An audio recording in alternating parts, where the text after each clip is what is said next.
അനന്തമായ ദൈവകരുണയുടെ സദ്വാർത്ത ലോകത്തിൽ അവതരിച്ച് സഹസ്രാബ്ദങ്ങൾ പിന്നിട്ടിട്ടും ആ സ്നേഹപൂർണതയുടെ തണലിൽ അഭയം കണ്ടെത്താൻ കഴിയാത്ത ജനലക്ഷങ്ങൾ നമുക്ക് ചുറ്റുമുണ്ട്. പരിഹാരമില്ലാത്ത വേദനകൾക്കും ഒറ്റപ്പെടലിനും ശാശ്വത പരിഹാരമായി ദൈവപുത്രന്റെ സജീവ സാന്നിധ്യം സകലരെയും കാത്തിരിക്കുന്നു. അവിടുത്തെ കരങ്ങളായി മാറി വേദനിക്കുന്നവർക്കിടയിലേക്ക് സധൈര്യം ഇറങ്ങിത്തിരിച്ച അനേകർ നമുക്കിടയിലുണ്ട്. അവർ പകരുന്ന ആത്മീയ സാന്ത്വനം അനേകാത്മാക്കളെ സ്വർഗത്തോടടുപ്പിക്കുന്നു.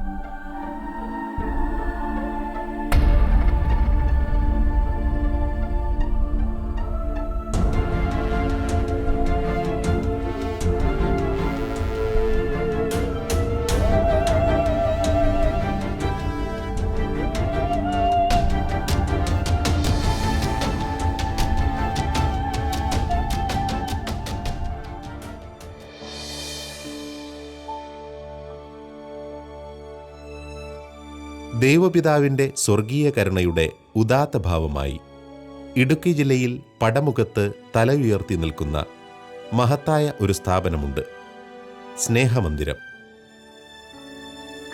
ഒരു കുടുംബത്തിൻ്റെ സമർപ്പണത്തിലൂടെ അവിടെ ദൈവം പ്രവർത്തിച്ചിരിക്കുന്ന അടയാളങ്ങൾ അനവധിയാണ്.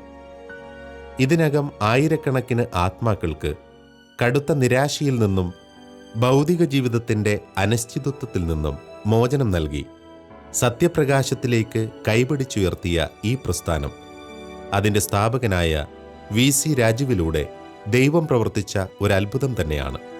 പ്രാരാബ്ധങ്ങളുടെയും ഭൗതിക വികൃതയുടെയും ലോകത്ത് ജീവിച്ചിരുന്ന തന്നെയും കുടുംബത്തെയും ദൈവം തൻ്റെ മഹത്തായ പദ്ധതിയിലേക്ക് വഴി നടത്തിയതിനെക്കുറിച്ച് അദ്ദേഹം ഓർമ്മിക്കുന്നു. കോട്ടയം ജില്ലയിലാണ് ഞാൻ ജനിച്ചത്. അതിനുശേഷം കുടുംബത്തിൽ 9 മക്കളായതുകൊണ്ട് അവരെ പോറ്റാനുള്ള ബുദ്ധിമുട്ട് കൊണ്ട് അരേക്കർ സ്ഥലം വിറ്റ് കിട്ടിയ പൈസയും കൊണ്ട് കണ്ണൂർ ജില്ലയിൽ പോയി. കണ്ണൂർ ജില്ലയിൽ അവിടെ പോയി താമസിച്ച് അവിടെ 9 മക്കൾ 6 ഏക്കർ സ്ഥലത്ത് അവിടെ താമസിക്കായിരുന്നു. അങ്ങനെ എൻ്റെ വിദ്യാഭ്യാസ ജീവിതം 10ാം ക്ലാസ്സിന് താഴെ വരെയുള്ള വിദ്യാഭ്യാസ ജീവിതം മുഴുവൻ കണ്ണൂർ ജില്ലയിലായിരുന്നു. വീണ്ടും ജീവിതം മുന്നോട്ട് പോയി. എൻ്റെ ജീവിതത്തിലേക്ക് 2 മക്കളായി. അങ്ങനെ 2 മക്കളായിരിക്കുമ്പോഴാണ് ഞാൻ പടമുഖത്ത് വരിക. ഭാര്യയുടെ വീട് പടമുഖത്താണ്. അവിടെ ഒരു കൊച്ച് 3 സെൻറ്റ് സ്ഥലം സ്വന്തമായിട്ടുള്ളൂ. അതിൻ്റെ ഒരു കടയുടെ പുറകിൽ തന്നെയാണ് താമസിച്ചുകൊണ്ടിരുന്നത്. ആ കാലഘട്ടത്തിലാണ് ദിവ്യൻ ധ്യാന കേന്ദ്രത്തിലും കുളത്തുവയൽ അങ്ങനെ പല ധ്യാന കേന്ദ്രങ്ങളിൽ പോയി ഈശോയെ അറിയണമെന്ന കാര്യം കച്ചവടം ചെയ്തു. ന്യായമായ പൈസയൊക്കെ ഉണ്ടെങ്കിലും എന്താ പറയുക, ഒരു 500 രൂപ മിച്ചം വെച്ചാൽ അതിനകത്ത് എനിക്ക് തോന്നാൽ അതിൽ കഴിഞ്ഞും കൂടുതൽ പൈസ ആശുപത്രി കൊണ്ട് കുഞ്ഞുങ്ങളുടെ ചിലവിനായിട്ട് കൊടുക്കേണ്ട അല്ലെങ്കിൽ ചികിത്സയ്ക്കായിട്ട് മുടക്കേണ്ട അവസ്ഥ വന്നു. അപ്പോൾ അങ്ങനെ ഇരിക്കുമ്പോഴാണ് ഈ ധ്യാനത്തിനും ഒക്കെ പോകാനായിട്ട് ഇടവന്നത്. അങ്ങനെ അവിടെ വെച്ച് ആ ധ്യാനത്തിലൂടെ എനിക്ക് ദൈവം തന്ന ബോധ്യം ഇതാണ്: എങ്ങനെയാണ് ദൈവത്തെ മഹത്വപ്പെടുത്തുക, ഏത് രീതിയിലാണ് ദൈവത്തെ മഹത്വപ്പെടുത്തുക എന്നാഗ്രഹിച്ച് ഓടി നടന്നു. അങ്ങനെ ഇരിക്കുന്ന സമയത്താണ് മലയാറ്റൂർ മല. എല്ലാ വർഷവും മലയാറ്റൂർ മലയ്ക്ക് ഞാൻ പോകുമായിരുന്നു. പ്രത്യേകിച്ച് ഞാൻ പോകുന്നത് പുതിയ ഞായറാഴ്ച. അങ്ങനെ ഒരിക്കൽ പുതിയ ഞായറാഴ്ച സുഹൃത്തുക്കളുമൊത്ത് മലയാറ്റൂർ മല ചവിട്ടി ഇറങ്ങി വരുന്ന സമയത്ത് എൻ്റെ മുമ്പിൽ ഭിക്ഷ അയച്ചുകൊണ്ടിരുന്ന ഒരു വ്യക്തി ഇങ്ങനെ പാത്രം ഇങ്ങനെ കാണിച്ചപ്പം എൻ്റെ കയ്യിൽ ഒരു 5 രൂപ ഉണ്ടായിരുന്നു. അതെടുത്ത് കൊടുത്തു. വീണ്ടും ആ വ്യക്തി, നല്ല തിരക്കുണ്ടായിരുന്നു, ആ വ്യക്തി പാത്രം ഇങ്ങനെ ഇട്ടിങ്ങനെ അങ്ങോട്ടും ഇങ്ങോട്ടും ഉരുട്ടെന്ന് കണ്ടപ്പോഴാണ് അദ്ദേഹം ഒരു മാനസരോഗിയാണെന്ന് ബോധ്യമുണ്ടായത്.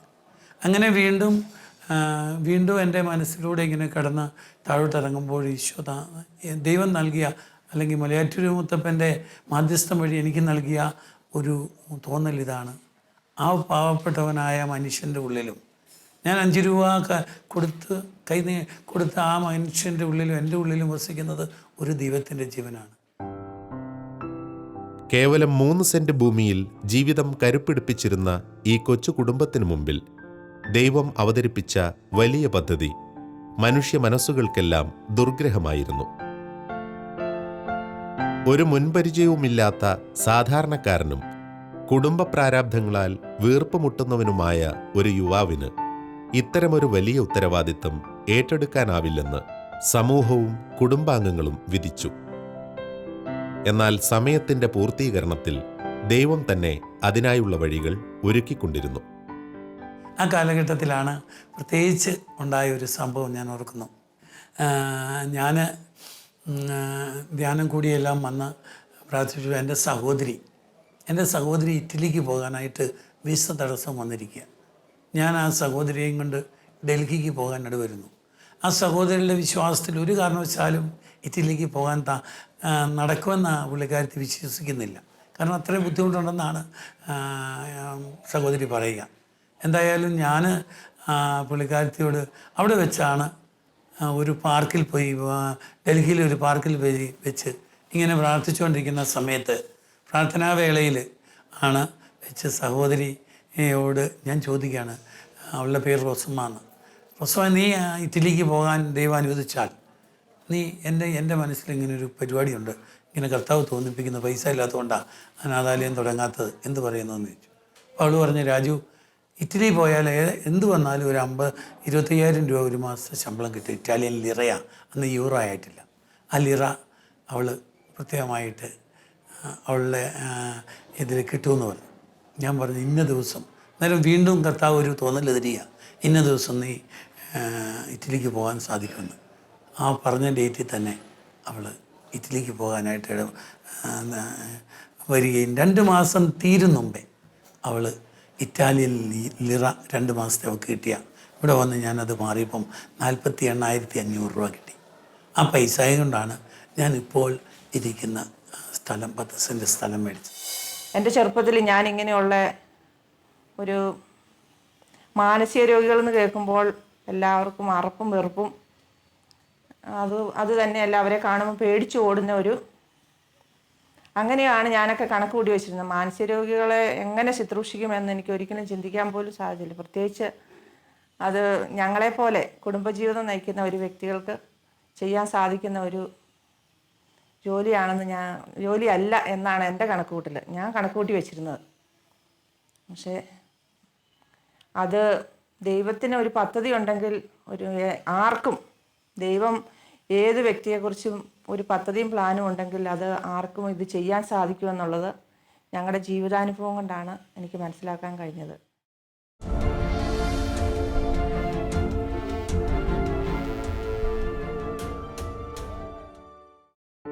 തികഞ്ഞ അനിശ്ചിതത്വത്തിൽ നിന്നും ക്രമേണ ദൈവിക പദ്ധതിയുടെ മാഹാത്മ്യം ചുറ്റുമുള്ളവർക്ക് വെളിപ്പെട്ടു തുടങ്ങി. ഇടയ്ക്കൊരു സമയത്ത് രാജുവിന് തന്നെ തന്റെ നിയോഗത്തിൽ സംശയം തോന്നിത്തുടങ്ങിയപ്പോൾ കേവലം 9 വയസ്സു മാത്രം പ്രായമുണ്ടായിരുന്ന മകനിലൂടെയും ദൈവം സംസാരിച്ചത് അദ്ദേഹം സ്മരിക്കുന്നു. തുടക്കത്തിൽ ഇത്തരമൊരു തീരുമാനത്തെക്കുറിച്ച് കടുത്ത ആശങ്കയിലകപ്പെട്ടിരുന്ന ഭാര്യയും ദൈവഹിതം തിരിച്ചറിഞ്ഞ് കുടുംബഭാരം ഏറ്റെടുത്തതോടെ ദൈവം തനിക്കായി നിശ്ചയിച്ച വലിയ ശുശ്രൂഷാ മേഖലയിലേക്ക് അദ്ദേഹം കാലെടുത്തു വെച്ചു.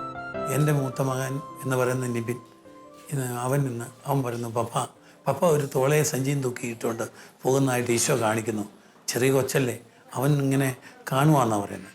അങ്ങനെ എന്നിട്ട് പപ്പ പാവങ്ങളെ സംരക്ഷിക്കുന്നില്ലെങ്കിൽ, അല്ലെങ്കിൽ പാവങ്ങളെയൊക്കെ എടുത്തുകൊണ്ട് വരുന്നു, വലിയ പ്രശ്നങ്ങളെ അതിജീവിക്കുന്നു, ഇതൊക്കെ എന്നെ ദൈവം കാണിക്കുക, അത് ചെയ്തില്ലെങ്കിൽ നമുക്ക് പ്രശ്നമെന്ന് പറഞ്ഞു. അങ്ങനെ ഞാൻ വീട് പണി തീർന്നു കഴിഞ്ഞപ്പം എൻ്റെ മനസ്സിൽ വീടില്ലാത്ത എനിക്ക് അത് വീടാകണമെന്ന് വരെ ചിലപ്പം ചിന്തിച്ചില്ലായില്ല. ഈ മകൻ്റെ വാക്ക് കേട്ടപ്പോൾ ഞാൻ പ്ലാനെല്ലാം മാറ്റി വീണ്ടും അത് ദൈവിക പദ്ധതിക്കായിട്ട് അങ്ങനെയാണ് 3 പേരും 7 കിലോ അരിയുമായി തുടങ്ങിയതാണ് സ്നേഹമന്ത്രി.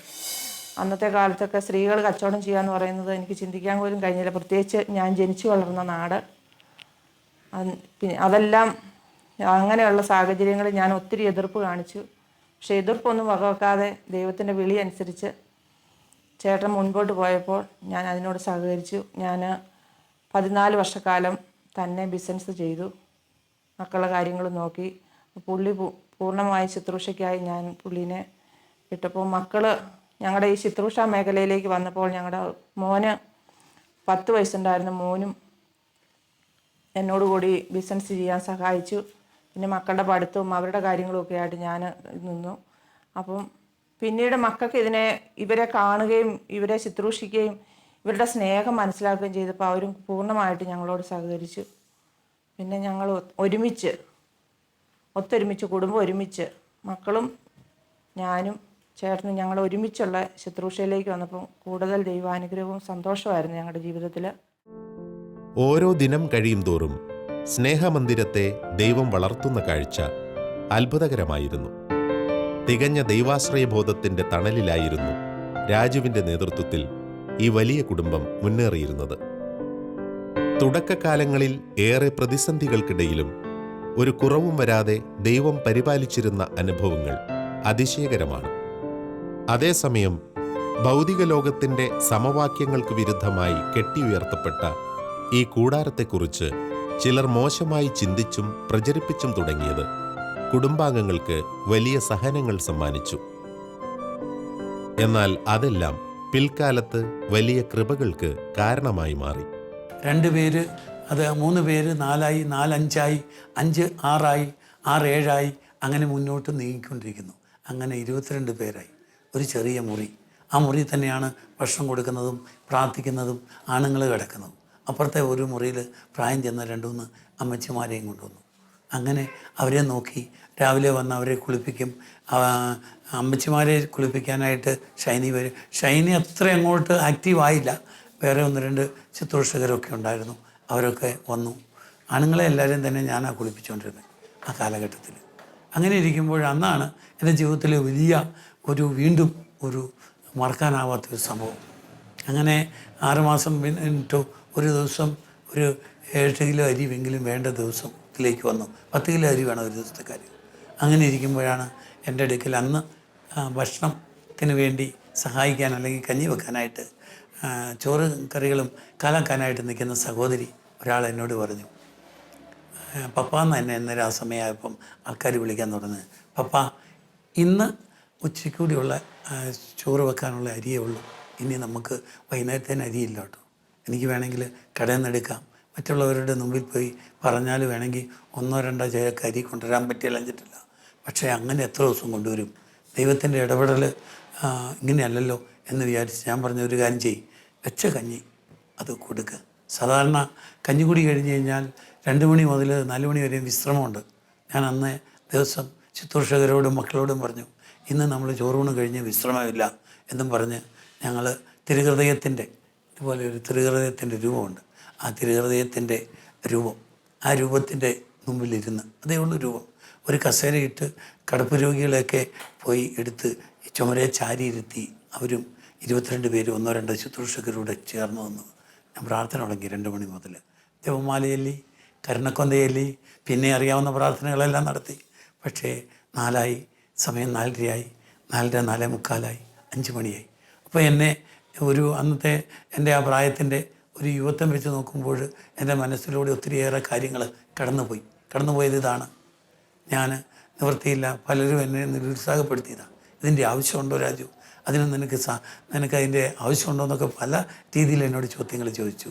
പക്ഷേ ഞാൻ അതിനെയെല്ലാം അതിജീവിച്ച് നാളെ ഇതിനെന്തെങ്കിലും ഒരു ക്ഷീണം സംഭവിക്കുകയോ അല്ലെങ്കിൽ ഈ പദ്ധതിക്ക് എന്തെങ്കിലും കോട്ടം പറ്റുകയോ ചെയ്താൽ ഉണ്ടാകുന്ന മാനക്കേട്, അത് ഒരു യുവാവ് എന്ന നിലയിൽ, ഒരു ചെറുപ്പക്കാരൻ എന്ന നിലയിൽ അല്ലെങ്കിൽ എനിക്കത് താങ്ങാൻ കഴിയാത്ത ഒരവസ്ഥയാണ്. അങ്ങനെ ഞാൻ വിഷമിച്ച് കണ്ണിൽ നിന്ന് കണ്ണുനീരൊഴുകാൻ തുടങ്ങി, ശരിക്ക് കരയാൻ തുടങ്ങി. അങ്ങനെ എൻ്റെ കയ്യിലുണ്ടായിരുന്ന തോർത്ത് ഒരു പകുതിയോളം നനഞ്ഞു. അത്രമാത്രം വിഷമത്തോടു കൂടിയായി. ഒരു 5:10 5:15 5:25 കഴിഞ്ഞപ്പോൾ ഇങ്ങോട്ട് സ്നേഹമന്ദിരത്തിലേക്ക് വരുന്ന റോഡിൻ്റെ നടുക്കൊരു പഞ്ചായത്ത് ഒരു കല്ലിങ്കൊണ്ട് ഒരു പാലം, അത് പൊളിച്ചിട്ടിരിക്കുക പഞ്ചായത്തുകാർ പാലം പണിയാൻ. അതുകൊണ്ട് സ്നേഹമന്ദിരത്തിലേക്ക് മുറ്റത്തിലേക്ക് ഒരു വണ്ടിയും കടന്നു വരുന്നില്ല. അങ്ങനെ ഇരിക്കുന്ന അവസരത്തിൽ ഒരു 5:45 ഒരു വാൻ സ്നേഹമന്ദിരത്തിൻ്റെ നേരെ ഓപ്പോസിറ്റ് മെയിൻ റോഡിൽ വന്ന് നിൽക്കുക. എന്നിട്ട് അവത്തെ നോണടിച്ചിട്ട് എന്തോ ഒരു സാധനം, ഒരു ചാക്കുകെട്ട് പോലത്തെ ഒരു സാധനം ഇറക്കി വെക്കുന്ന കണ്ടു. ഇത് കണ്ട് ഏതോ ഒരു ശുശ്രൂഷകർ ഇതിൽപ്പെട്ട ഒരാൾ എന്നോട് പറഞ്ഞു, പപ്പ നമ്മളെയാണ് ഒന്ന് വിളിക്കുന്നു, ആരോ വിളിക്കുന്നുണ്ട്, ആരാണ്ട് ഓൺ അടിക്കുന്നുണ്ടെന്ന്. ഉടനെ തന്നെ ഞാൻ 2-3 ശുശ്രൂഷകരെയും കൂട്ടി വീണ്ടും പുറത്തേക്ക് ഇറങ്ങിയ. അങ്ങനെ ഇറങ്ങി ഈ പാലം കടന്ന് അങ്ങ് ചെന്നപ്പോഴത്തേനും ഈ വണ്ടിക്കാരിൽ എന്നോട് ഒരാൾ പറഞ്ഞു, നിങ്ങൾക്കുള്ളതാ ഇത് എന്നും പറഞ്ഞ് ഒരു ചാക്കേട്ട് ഇങ്ങനെ കാണിച്ചിട്ട് ഞാൻ റോട്ടിൽ ചെല്ലുന്നതിന് മുമ്പായിട്ട് വണ്ടി വിട്ടുപോയി. എൻ്റെ കൂടെ വന്ന ഒരു സഹോദരനും കൂടി എൻ്റെ കണക്കൂട്ടിൽ വെച്ച് നോക്കിക്കഴിഞ്ഞാൽ ഒരു 3/4 ചാക്ക് അരിയോളം കാണുമായിരിക്കും. ഈ പ്ലാസ്റ്റിക്കാക്ക് ഈ അരി അതെടുത്ത് തോളെ ഞാനും എൻ്റെ കൂടെ വന്നവരോട് കൂടി എടുത്തുകൊണ്ട് സ്നേഹമന്ദിരത്തിൻ്റെ കലവറയിലേക്ക് വന്നു. അങ്ങനെ ആ കലവറയിലേക്ക് ഇതുകൊണ്ട് ഈ അരി കൊണ്ട് കയറ്റിയതിന് ശേഷം ഇന്നേ വരെയും അരിയുടെ ബുദ്ധിമുട്ട് എന്താണെന്ന് ഈ 21 വർഷം കൊണ്ട് ഞാൻ ഇതുവരെ അറിഞ്ഞിട്ടില്ല. നമ്മൾ വേദപാഠ ക്ലാസ്സിലൊക്കെ ചെല്ലുമ്പോൾ നമ്മൾ പഠിക്കാറുണ്ട്, നമ്മൾ വിശുദ്ധ ബലി അർപ്പിക്കുവാനായിട്ട് ദേവാലയത്തിൽ കടന്നു ചെല്ലുമ്പോൾ ആ വഴിയിൽ ആരെങ്കിലും അവശനായിട്ട് കിടക്കുവാണെങ്കിൽ ആ വ്യക്തിയെ ആദ്യം പരിഗണിക്കണം. അതിനുശേഷം ബലി അർപ്പിച്ചാലേ ദൈവം നിൻ്റെ ബലിക്ക് ഉത്തരം നൽകുള്ളൂ എന്ന്. അതുകൊണ്ട് തന്നെ പപ്പ ചെയ്യുന്നത് വലിയൊരു പുണ്യപ്രവൃത്തിയാണ്. അതുകൊണ്ട് തന്നെ പപ്പയുടെ പ്രവർത്തനത്തെ എനിക്ക് ഒരുപാട് ഇഷ്ടമായിരുന്നു. എന്നാൽ പിന്നീട് എനിക്ക് പപ്പയുടെ പ്രവർത്തനത്തോട് ഭയങ്കര വിഷമം, വേദനകളൊക്കെ കടന്നു വന്നു. കാരണം എന്താ വെച്ചാൽ സ്കൂളിലൊക്കെ ചെല്ലുമ്പോൾ നാട്ടുകാരുടെ ഇടയിൽ നിന്നൊക്കെ ഒരുപാട് അവഹേളനങ്ങൾ കേൾക്കേണ്ടി വന്നു. ഞാൻ നോക്കിയപ്പോൾ എൻ്റെ കൂട്ടുകാരുടെയും എൻ്റെ പരിചയക്കാരുടെയൊക്കെ മാതാപിതാക്കന്മാർ അധ്വാനിച്ച് അല്ല ബിസിനസ്സൊക്കെ ചെയ്ത് സ്വന്തം മക്കളെ നോക്കുമ്പോൾ എൻ്റെ പപ്പായും മമ്മിയും തെരുവിൽ കിടക്കുന്നവരെ എടുത്തുകൊണ്ട് വരിക, അവരെ കുളിപ്പിക്കുക, അവരെ നോക്കുക. ഇതിൻ്റെ പേരിൽ എനിക്കെന്നും അവഹേളനയും പരിഹാസവും മാത്രമാണ് എൻ്റെ ജീവിതത്തിൽ അനുഭവിക്കേണ്ടി വന്നത്. അപ്പോഴൊക്കെ എൻ്റെ ജീവിതത്തിലുണ്ടായിരുന്ന ഒരു അനുഭവം എന്ന് പറയുന്നത്, ഇനി തുടർന്നുള്ള പഠനം എന്ന് പറയുന്നത് എന്നെ പരിചയമില്ലാത്ത, എൻ്റെ മാതാപിതാക്കന്മാരെ ഒന്നും അറിയില്ലാത്ത ഒരു സ്ഥലത്ത് പോയി പഠിക്കണം. പിന്നീട് ഈ രാജ്യം തന്നെ വിട്ട് വേറെ എവിടെയെങ്കിലും പോയി ജോലി ചെയ്ത് ഒരിക്കലും ഈ നശിച്ച നാട്ടിലേക്ക് തിരിച്ചു വരരുത്. ഈ ഒരു ചിന്തയൊക്കെയായിരുന്നു എൻ്റെ മനസ്സിലുണ്ടായിരുന്നത്. പക്ഷേ സ്നേഹമുള്ളവരെ, ദൈവത്തിൻ്റെ പദ്ധതി മറ്റൊന്നായിരുന്നു എന്ന് എൻ്റെ ജീവിതത്തിൽ പിന്നീടാണ് എനിക്ക് തിരിച്ചറിയുവാനായിട്ട് സാധിച്ചത്. ഇന്ന് 333 അന്തേവാസികൾ ജീവിക്കുന്ന ഈ വലിയ കുടുംബത്തിൽ 2600ഓളം പേർ അഭയം തേടിയെത്തിയിട്ടുണ്ട്. വാർദ്ധക്യത്തിൻ്റെയും രോഗത്തിൻ്റെയും അനാഥത്വത്തിൻ്റെയും ഒറ്റപ്പെടലുകൾ അനേകരെ ഇവിടെ എത്തിക്കുന്നു. തങ്ങൾക്കാവുന്നിടത്തോളം ആത്മാക്കളെ കരം നീട്ടി സ്വീകരിച്ച് തികഞ്ഞ ദൈവസ്നേഹാനുഭവത്തിൽ അവരെ പരിപാലിക്കുന്നതിൽ ഇവർ ഒരിക്കലും മടി കാണിച്ചിട്ടില്ല.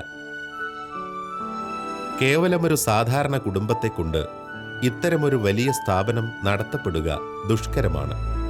എന്നാൽ പ്രാർത്ഥനയിൽ ഉറച്ചു നിന്നുകൊണ്ട് മുന്നേറുവാൻ എടുത്ത തീരുമാനമാണ് അതിനിവരെ ശക്തരാക്കിയിരുന്നത്.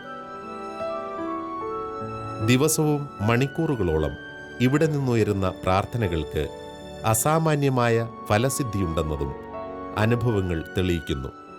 2600 മനുഷ്യജീവിതങ്ങൾ ഇന്ന് സ്നേഹമന്ദിരത്തിൻ്റെ തണലിൽ അഭയം തേടാൻ കഴിഞ്ഞിട്ടുണ്ട്. 333ഓളം പേര് ഇന്ന് സ്നേഹമന്ദിരത്തിൽ ഇന്നുണ്ട്. 333 പേര്. അതുപോലെ തന്നെ TB രോഗികളുണ്ട്, ക്യാൻസർ, പല സൈസിലുള്ള രോഗികളുണ്ട്, കൂടുതലും മാനസിക രോഗികളാണ്. അതുപോലെ സ്കൂളിൽ പഠിക്കുന്ന 4 സ്കൂളിലായിട്ട് പഠിക്കുന്ന 33ഓളം കുഞ്ഞുങ്ങളും ഇപ്പം സ്നേഹമന്ദിരത്തിലുണ്ട്. 120ഓളം സ്ത്രീകളും ബാക്കി പുരുഷന്മാരും 2-3 സ്ഥലത്തായിട്ട് താമസിക്കുന്നു. കുട്ടികൾക്ക് വേറെ ബിൽഡിങ്, സ്ത്രീകൾക്ക് വേറെ, പുരുഷന്മാർക്ക് വേറെ, അങ്ങനെ 3 ബ്ലോക്കിലായിട്ടാണ് ഇവർ താമസിക്കുന്നത്. എല്ലാറ്റിലും ഉപരി പ്രാർത്ഥനയ്ക്കാണ് മുൻതൂക്കം കൊടുത്തിരുന്നത്. പ്രാർത്ഥനയാണ് ഏറ്റവും പ്രധാനം. പ്രാർത്ഥനയും പിന്നെ ഇവിടെ ധ്യാനങ്ങളും, എല്ലാ മാസവും ഇവിടെ ധ്യാനങ്ങൾ നടക്കുന്നുണ്ട്. കുട്ടികൾക്ക് വേണ്ടിയുള്ള ക്രിസ്ത്യൻ ധ്യാനങ്ങൾ നടക്കുന്നുണ്ട്. പ്രാർത്ഥനയുടെ ഒരു തീക്ഷ്ണമായ ഒരു അനുഭവത്തിൻ്റെ പേരിലാണ് ഈ സ്നേഹമന്ദിരം ഓരോ നിമിഷവും നിലനിന്ന് പോകുന്നത്. ഇവിടെ 4 സ്ഥലത്ത് ഏതാണ്ട് മുഴുവൻ സമയം പ്രാർത്ഥിക്കുന്ന കൂട്ടായ്മകളുണ്ട്. ഈ അഗതികളായ മക്കളുടെ പ്രാർത്ഥനയുടെ ഒരു പവർ എന്ന് പറയുന്നത് വലിയ പവറാണ്. ഓരോ ദിവസവും സ്നേഹമന്ദിരത്തിലേക്ക് 100 കണക്കിന് ഫോൺ കോളുകൾ വരാറുണ്ട്. ഞങ്ങളുടെ ഇന്ന വിഷയത്തിന് വേണ്ടി പ്രാർത്ഥിക്കണം. അത് വളരെ സീരിയസ് ആയ വിഷയങ്ങളാണ് ഇങ്ങോട്ട് വിളിച്ചു പറയാറുള്ളത്. അപ്പോൾ ഒരു സങ്കീർത്തനങ്ങൾ 102:17 വചനത്തിൻ്റെ അഭിഷേകമാണ് ഈ കൂട്ടായ്മയിലൂടെ, ഈ ശുശ്രൂഷയുടെ ലഭിക്കുന്നത്. അഗതികളുടെ പ്രാർത്ഥനയ്ക്ക് വേണ്ടി ഞാൻ കാതോർത്തിരിക്കുകയാണ്. ഞാനത് നിശ്ചയമായും സാധിച്ചു കൊടുക്കുമെന്നാണ് ആ വചനം പറയുന്നത്. ദൈവമല്ല, ദൈവത്തിൻ്റെ കരമില്ലാതെ ഒരു കാര്യം ഇവിടെ നടക്കുന്നില്ല. അങ്ങനെയാണെന്ന് തോന്നിയാൽ അത് തന്നെ പാവമാണ്. അന്ന് സ്നേഹമന്ദിരത്തിൽ ബുദ്ധിമുട്ടുണ്ടാകും. മനോരോഗികളിൽ പലരും വയലൻ്റ് ആകാൻ തുടങ്ങും. എന്ന് എപ്പോഴെങ്കിലും പ്രാർത്ഥന ശകലമെങ്കിലും കുറഞ്ഞാൽ മതി, അന്നേരം തന്നെ ഇവിടെ അസ്വസ്ഥത ഉണ്ടാകാൻ തുടങ്ങും. പ്രാർത്ഥന സ്നേഹമന്ദിരത്തിൻ്റെ മൂലധനമായി കണ്ടുകൊണ്ട് ഞാൻ എപ്പോഴും ഇവിടെയുള്ളവരോടൊക്കെ ഞാൻ എപ്പോഴെങ്കിലും ആരോടെങ്കിലും ദേഷ്യമായിട്ട് അല്ലെങ്കിൽ വിഷമത്തോട് പറയുന്നത് പ്രാർത്ഥന കുറയുമ്പോഴാണ് ഇവിടെ കാര്യങ്ങൾ പറയാറുള്ളൂ. കാരണം പ്രാർത്ഥന കുറഞ്ഞാൽ ഈ സ്നേഹമന്ദിരത്തിൽ എല്ലാ അസ്വസ്ഥതയും ഉണ്ടാകുമെന്ന് ഞാൻ വിശ്വസിക്കുന്നു.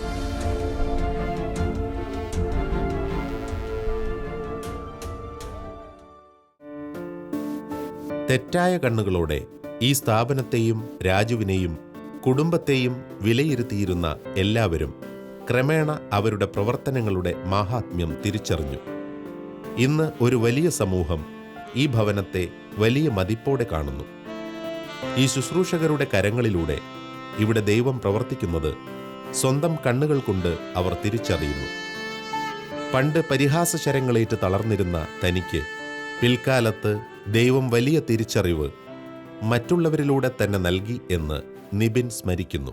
ഒരിക്കലും പപ്പ ജില്ലാ ആശുപത്രിയുടെ ഫ്രണ്ടിൽ കിടന്ന ഒരു അപ്പച്ചനെ എടുത്തുകൊണ്ട് വരുന്നതായ ഒരു കാഴ്ച എന്നെ ഒത്തിരി സ്പർശിച്ച ഒരു അനുഭവമായിരുന്നു.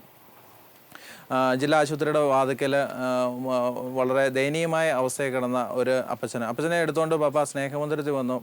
സ്നേഹമന്ദിരത്തിൻ്റെ ഫ്രണ്ടിൽ, ഓഫീസിൻ്റെ ഫ്രണ്ടിൽ വണ്ടി നിർത്തിയ ശേഷം ഈ അപ്പച്ചനെ എടുത്തുകൊണ്ട് സ്നേഹമന്ദിരത്തിൻ്റെ ഓഫീസിൻ്റെ ഫ്രണ്ടിൽ ഒരു കസേരയിൽ കൊണ്ട് ഇരുത്തി. ശേഷം പപ്പ പാൻറ്റും ഷർട്ടുമൊക്കെ ആയിട്ടിരിക്കുന്നത്, കയ്യിലൊരു ഗ്ലൗസ് പോലും ധരിക്കാതെ പപ്പ ഈ അപ്പച്ചൻ്റെ കാലെടുത്ത് മടിയിൽ വെച്ച ശേഷം അതിലേക്ക് സ്പിരിറ്റൊക്കെ ഒഴിച്ചു കൊടുക്കുന്ന കാഴ്ച. അപ്പോൾ ഞാൻ നോക്കുമ്പോൾ ആ മുറിവിൻ്റെ അന്ന് പുഴുവൊക്കെ പുറത്തേക്ക് വരുന്നു. ഇതൊക്കെ കണ്ടപ്പോൾ എനിക്ക് മനസ്സിലായി, ഒരിക്കലും ഇങ്ങനെയൊരു പ്രവർത്തനം എന്നെക്കൊണ്ടൊന്നും ചെയ്യാൻ സാധിക്കുകയില്ല എന്ന്. തുടർന്ന് ഡിഗ്രി പഠിക്കുവാനായിട്ട് ഞാൻ കടന്നു പോയത് കോട്ടയത്താണ്. ഞാൻ അവിടെ ചെന്ന സമയത്ത് ഞാൻ ആരോടും പറഞ്ഞില്ല. എൻ്റെ പപ്പായും അമ്മയും തെരുവിൽ കിടക്കുന്നവരെ എടുത്ത് സംരക്ഷിക്കുന്ന ഇതുപോലുള്ള ഒരു സ്ഥാപനത്തിൻ്റെ നേതൃത്വം നൽകുന്ന വ്യക്തിയാണ്. കാരണം ഞാനും ഒന്ന് വിചാരിച്ചത് അവരുമൊക്കെ എന്നെ പരിഹസിക്കും, എന്നെ അവഹേളിക്കും, എന്നെ മാറ്റി നിർത്തും. ഈ ഒരു ചിന്ത കൊണ്ട് തന്നെ ഇവരുടെ നല്ല പ്രവൃത്തിയൊന്നും എനിക്ക് മനസ്സിലാക്കുവാനോ ഇവരൊന്നും പങ്കുവെക്കുവാനൊന്നും ഞാൻ സാധിച്ചില്ല. പഠനമൊക്കെ പൂർത്തിയായ സമയത്ത് പപ്പായിക്ക് മികച്ച സാമൂഹ്യ പ്രവർത്തനമുള്ള ഡോൺ ബോസ്കോ അവാർഡ് എറണാകുളത്ത് വെച്ച് കിട്ടി. ഈ അവാർഡ് വാങ്ങിക്കുവാനായിട്ട് പപ്പായയോടും മമ്മിയോടും ഒപ്പം ഞാൻ പോവുകയുണ്ടായി. ഈ അവാർഡ് കൊടുത്ത് ജസ്റ്റിസ് കുര്യൻ ജോസഫ് സാറായിരുന്നു. എന്നിട്ട് അദ്ദേഹം പറഞ്ഞ ഒരു വാക്ക് എന്നെ ഒരുപാട് സ്പർശിച്ചു. അദ്ദേഹം പറയുകയാണ്, 1 യോഹന്നാൻ 4-20 തിരുവചനത്തിൽ പറയുന്നുണ്ട്, കാണപ്പെട്ട സഹോദരനെ സ്നേഹിക്കാത്തവന് എങ്ങനെ കാണപ്പെടാത്ത ദൈവത്തെ സ്നേഹിക്കുവാനായിട്ട് സാധിക്കും. അതിനുശേഷം പപ്പായെ ചൂണ്ടിക്കാണിച്ച് അദ്ദേഹം പറഞ്ഞു, തെരുവിൽ കിടക്കുന്ന അഗതികളായ അശരണരായ ആളുകളെയൊക്കെ കൂട്ടിക്കൊണ്ട് വന്ന് അവരുടെ മുടിയൊക്കെ വെട്ടി അവരെ കുളിപ്പിച്ച് അവർക്ക് വയറുനിറയെ ആഹാരമൊക്കെ കൊടുത്ത് അവർക്ക് ദൈവത്തെ കാണിച്ചു കൊടുക്കുന്ന ഇവരാണ് യഥാർത്ഥത്തിൽ ഭൂമിയിലെ കാണപ്പെട്ട ദൈവങ്ങൾ. എന്നിട്ട് അദ്ദേഹം തന്നെ പറയുകയാണ്, ഞാൻ ഒരുപാട് വിദ്യാഭ്യാസമുണ്ട്, കഴിവുണ്ട്, പക്ഷേ ഇവരുടെ പ്രവർത്തനത്തിൻ്റെ മുമ്പിൽ ഞാൻ എന്നെ തന്നെ സ്വയം താഴ്ത്തുന്നു എന്ന് പറഞ്ഞ് അദ്ദേഹത്തിൻ്റെ വാക്കുകൾ എന്നെ ഒരുപാട് സ്പർശിച്ചു. ഈ സമയത്ത് ഏറ്റവും കൂടുതൽ എനിക്കുണ്ടായ വേദന എന്ന് പറയുന്നത്, ഈ കാലം അത്രയും എൻ്റെ മാതാപിതാക്കന്മാരോട് കൂടെ നിന്നിട്ട് അവരുടെ പ്രവർത്തനങ്ങളെ മനസ്സിലാക്കുവാൻ സാധിച്ചില്ലല്ലോ. ഇതായിരുന്നു എനിക്ക് ഏറ്റവും കൂടുതൽ ദുഃഖമുണ്ടായത്. ഞാൻ അവിടെ നിന്ന് കണ്ണുനീരോട് കൂടിയാണ് ആ വേദിയിൽ നിന്ന് ഞാൻ തിരിച്ചു വരുന്നത്. പിന്നീടാണ് സ്നേഹമുള്ളവരെ സ്നേഹമന്ദിരത്തിൻ്റെ പ്രവർത്തനങ്ങളിലേക്ക് ഞാൻ കടന്നു വന്നത്. ഇടുക്കി, കോട്ടയം രൂപതകളുടെ നേതൃത്വത്തിൽ വിവിധ ധ്യാന പരിപാടികൾ ഇന്ന് സ്നേഹമന്ദിരത്തിൽ വെച്ച് നടക്കുന്നു. അനേകരെ സ്വന്തം കരങ്ങൾ കൊണ്ട് ഏറ്റെടുത്ത് ആശ്വസിപ്പിക്കുന്നതിന് പുറമെ തങ്ങൾക്ക് ലഭിച്ച ദൈവാനുഭവങ്ങൾ ലോകത്തിന് മുന്നിൽ പ്രഘോഷിക്കുന്നതിനും അങ്ങനെ അനേകർ അനുഗ്രഹിക്കപ്പെടുന്നതിനും ഈ കുടുംബം പ്രയത്നിക്കുന്നു. 10 വർഷത്തോളമായി ഇവിടെ നിന്നും പ്രസിദ്ധീകരിക്കപ്പെട്ടു വരുന്ന സ്നേഹത്താഴ്വര എന്ന മാസികയ്ക്ക് ഇന്ന് 25,000-ലേറെ കോപ്പികളുണ്ട്. ഇങ്ങനെ വിവിധ മാർഗങ്ങളിലൂടെ ഈ ഭവനം ദൈവത്തെ മഹത്വപ്പെടുത്തുന്നു. രാജുവിനും കുടുംബത്തിനും ഈ മഹത്തായ ഉദ്യമങ്ങൾക്കെല്ലാം ശക്തി പകരുന്ന അനേകം ശുശ്രൂഷകർ ഇവിടെയുണ്ട്. ഇവിടെ നിന്ന് ഒരു മാഗസിൻ, സ്നേഹത്താഴ്വര എന്ന് പറഞ്ഞ ഒരു ആധ്യാത്മിക മാസിക ഇറങ്ങുന്നുണ്ട്. അത് 25,000-ഓളം കോപ്പികളുണ്ട്. അതിൻ്റെ പ്രവർത്തനങ്ങൾ അതിനുവേണ്ടി ഇവിടുത്തെ അന്തേവാസികളായിട്ടുള്ള രോഗികൾ സഹായിക്കാറുണ്ട്, അവരെ ഹെൽപ്പ് ചെയ്യാറുണ്ട്. പിന്നെ സ്ത്രീകൾ ചെറിയ തയ്യൽ പരിശീലനങ്ങൾ, അവരുടെ അത്യാവശ്യ സാധനങ്ങളൊക്കെ തയ്ച്ചെടുക്കാനൊക്കെ സ്ത്രീകളെ കൊണ്ട് ചെയ്യിക്കുന്നുണ്ട്. മെഴുകുതിരി ഉണ്ടാക്കിക്കുന്നുണ്ട്. ചെറിയ എല്ലാ ജോലികളിലും അവർ നന്നായി ഇവിടുത്തെ ആളുകളോട് സഹകരിച്ച്, ഇവിടുത്തെ ശുശ്രൂഷകരോട് സഹകരിച്ച് നന്നായിട്ട് പോകുന്നു. ഈ പ്രദേശത്തിന് അല്ലെങ്കിൽ ഈ നാടിന് ഇന്ന് സ്നേഹമന്ദിരം എന്ന പേരിലാണ് ഈ നാട്. കോട്ടയം ജില്ലയിൽ നിന്ന് പോലും സ്നേഹമന്ദിരം എന്ന് പറഞ്ഞാൽ അത് ഇടുക്കിയിലാണെന്ന്, ഇടുക്കിയിലെ പടമുഖം എന്ന സ്ഥലത്താണെന്ന് അറിയാൻ ദൈവം ഇടവരുത്തിയിട്ടുണ്ട്. 300-ൽ പരം അന്തേവാസികളും ശുശ്രൂഷകരും അടങ്ങുന്ന ഈ വലിയ സ്നേഹഭവനത്തിന്റെ നടത്തിപ്പ് മാനുഷികമായി ചിന്തിച്ചാൽ ഏറെ ദുഷ്കരമാണ്. എന്നാൽ ഈ വലിയ പദ്ധതി സ്വർഗം സംവിധാനം ചെയ്തതാണെന്ന തിരിച്ചറിവിൽ ഇവർക്കൊപ്പം ചേർന്ന് നിൽക്കുന്ന അനേകരുണ്ട്. ലോകമെമ്പാടുമുള്ള അവരുടെ സഹകരണം ഒരു കുറവും കൂടാതെ ഈ ഭവനത്തെ മുന്നോട്ട് നയിക്കുന്നു. ഇന്ന് എനിക്കറിയാം, ഓരോ ദിവസവും ഏറ്റവും ചുരുങ്ങിയത് ഇവിടെ സദ്യ, ഇറച്ചി ഇവർക്ക് തൃപ്തിയാവണം. മാനസിക സംബന്ധിച്ച് അവർക്ക് ഏറ്റവും കൂടുതൽ വിശപ്പാണ്. അവരെ തൃപ്തിപ്പെടുത്തണമെങ്കിൽ ഏറ്റവും ചുരുങ്ങിയത് 1 കിൻഡിൽ ഇറച്ചിയെങ്കിലും വേണം എന്ന് പറഞ്ഞാൽ 100 കിലോ ഇറച്ചി. എന്നാലേ ആവറേജ് ഒന്ന് നന്നായി കൊടുക്കാൻ പറ്റും. ഇതെല്ലാം ദൈവത്തിൻ്റെ പരിപാലനമുണ്ട്. കോട്ടയം ജില്ല ലോകത്തിൻ്റെ എല്ലാ അതിർത്തികളിൽ നിന്നും ആൾക്കാരിങ്ങനെ അരിയും തേങ്ങായും എന്തെല്ലാം ഒരു മനുഷ്യൻ എന്തൊക്കെ ഉപയോഗിക്കാം ഇതെല്ലാം കൊണ്ടുതരുന്നു. തികഞ്ഞ അവ്യക്തതയിൽ നിന്നും ഉരുത്തിരിഞ്ഞ് ഇന്ന് ലോകത്തിനു മുമ്പിൽ ദൈവമഹത്വം ഉദ്ഘോഷിക്കുന്ന ഈ ഭവനം സമൂഹത്തിൽ ഇന്ന് മാറ്റി നിർത്താനാവാത്ത സ്ഥാനം നേടിയിരിക്കുന്നു. ആരംഭത്തിൽ ഏറെ ആശങ്കയോടെ ഈ ദൈവിക പദ്ധതിയോട് കൂട്ടിച്ചേർക്കപ്പെട്ട കുടുംബാംഗങ്ങൾ ഇന്ന് ഒരുമിച്ച് കരം കോർത്ത് ദൈവസ്തുതികൾ ഉയർത്തുന്നു. തങ്ങളിലൂടെ ദൈവം രൂപം നൽകിയ വലിയ ദൈവിക പദ്ധതിയെ അവർ ഹൃദയത്തിൽ ഉൾക്കൊണ്ടിരിക്കുന്നു. ഇന്ന് സ്നേഹമന്ദിരത്തിൻ്റെ പ്രാർത്ഥന മന്ത്രങ്ങൾ ഏറ്റുകൊണ്ട് 600 ചില്ലുവാനും പേരെങ്കിലും ഇതിൻ്റെ ഇവിടുന്ന് വന്ന് മൺമറഞ്ഞു പോയിട്ടുണ്ട്. പല ഘട്ടങ്ങളിലായിട്ട് പല വിവാഹത്തിൽപ്പെട്ടവർ. ജാതിയോ മതമോ എന്താണെന്ന് അറിയാൻ മേലാത്ത പലരും സ്നേഹമന്ദിരത്തിൻ്റെ തണലിലുണ്ട്. എനിക്ക് എൻ്റെ 3 മക്കളും ഇതിനകത്ത് ആക്റ്റീവായിട്ട് നിൽക്കുന്നു. മൂത്ത മകൻ MBA കഴിഞ്ഞു. അന്ന് എനിക്ക് പ്രചോദനം നൽകിയ, അല്ലെങ്കിൽ പപ്പ ഇത് ചെയ്യണമെന്ന് പറഞ്ഞുകൊണ്ട് ദൈവം സംസാരിച്ച മാനെന്ന് പറയുന്ന നിവിൻ്റെ എൻ്റെ ശക്തിയോടുകൂടി എൻ്റെ കൂടെയുണ്ട്. ഭാര്യ എന്നെ കഴിഞ്ഞും ആക്റ്റീവായിട്ട് ആദ്യ കാലഘട്ടങ്ങളിൽ ഒരു യുവതി എന്ന നിലയിൽ അവളോട് പലരും പറഞ്ഞത് ശ്രീബുദ്ധൻ്റെ കഥ കേട്ടിട്ടുണ്ടോ? സിദ്ധാർത്ഥൻ പോയി ശ്രീബുദ്ധനായതുപോലെ നിൻ്റെ ചെറുപ്പപ്രായത്തിൽ ഈ 3 കുഞ്ഞുങ്ങളെയും വിട്ട് അദ്ദേഹത്തിന് പ്രാർത്ഥനയിൽ ഏറി പ്രാർത്ഥന കൂടി വട്ടായി കാണും. അതുകൊണ്ട് നീ നിയന്ത്രിക്കണമെന്ന് പറഞ്ഞുകൊണ്ട് ഷൈനിക്ക് വിഷമമായിരുന്നു 2-3 വർഷക്കാലം. ഒടുവിൽ ഇന്ന് എന്നെ കഴിഞ്ഞും ആക്റ്റീവായിട്ടാണ് എൻ്റെ ഭാര്യ ഷൈനി എന്നോടൊപ്പം നിൽക്കുന്നത്. മക്കളെല്ലാവരും കൂടാതെ 10-22 ശുശ്രൂഷകരും എന്നെ കഴിഞ്ഞും ആക്റ്റീവായിട്ട് രാപകലില്ലാതെ കഷ്ടപ്പെടുന്നു. അതാണ് സ്നേഹമന്ദിരം. ഇപ്പം കൂടുതൽ ഈ ശുശ്രൂഷ ചെയ്തുകൊണ്ട് മുൻപോട്ട് പോകുന്നതിനകത്ത് ഞങ്ങൾ തൃപ്തരാണ്. മക്കൾ പൂർണ്ണ തൃപ്തരാണ്. അപ്പോൾ ഈ ശുശ്രൂഷ ചെയ്തില്ലായിരുന്നെങ്കിൽ, ദൈവത്തിൻ്റെ പദ്ധതിക്കും വിളിക്കും അനുസരിച്ച് മുൻപോട്ട് പോയില്ലായിരുന്നെങ്കിൽ അത് നാശത്തിലേക്കുള്ള വഴിയാണെന്നുള്ള തിരിച്ചറിവ് ഇന്ന് ഉണ്ടായി. ഈ ശുശ്രൂഷയിലൂടെയാണ് ഞങ്ങൾ ദൈവമഹത്വം കാണുന്നത്, അവരുടെ സ്നേഹം മനസ്സിലാക്കുന്നത്, ദൈവസ്നേഹം അനുഭവിക്കാൻ ഞങ്ങൾക്ക് സാധിക്കുന്നത് ഈ ശുശ്രൂഷയിലൂടെയാണ്. ദൈവിക കരുണയുടെ നിറഞ്ഞ സാന്നിധ്യമായി മാറി ഈ വലിയ സമൂഹത്തിന് മുന്നിൽ സുവിശേഷ സന്ദേശം പ്രഘോഷിക്കുന്ന ഒരു ഭവനം. ഈ ശുശ്രൂഷകരുടെ കരസ്പർശം അനേക ആത്മാക്കൾക്ക് ക്രിസ്തുവിൻ്റെ സ്നേഹം പകർന്നു നൽകുന്നു. 2 പതിറ്റാണ്ടുകൾ കൊണ്ട് ദൈവം നട്ടുവളർത്തിയ ഈ ഭവനം ഇനിയും അനേകായിരങ്ങൾക്ക് തുണയാകുവാൻ നമുക്ക് പ്രാർത്ഥിക്കാം.